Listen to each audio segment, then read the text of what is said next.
So one of the things that you may want to do is let the user select out a country and let the country code of the phone number get selected on its own.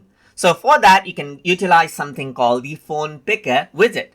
So to do that, you can click on Add Element, and then under Widgets, you can go ahead and type in, let's say, Phone Picker right here. So once I go ahead and do that, you can see two. You got Phone Picker and International Telephone Picker right here. So both actually does the same thing, but the UI is different right here.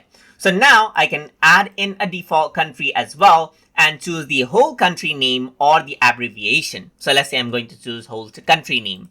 And that's the International Telephone Picker right here. So I can choose the default country right here and add in a placeholder like pick your country right here, just like this and so forth.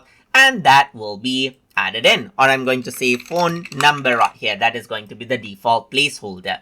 So as I do this, I'm going to go ahead on to preview form right here. And once I do that, you can see that I can choose any country right here and the respective country code will pop up and you can type in your phone number right there.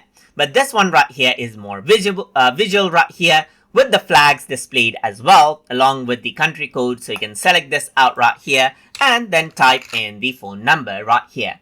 And that is how you can go ahead and utilize the phone picker widgets inside of Jotform as necessary. So hope you guys learn something as always. And as always, please like, comment, share, and subscribe.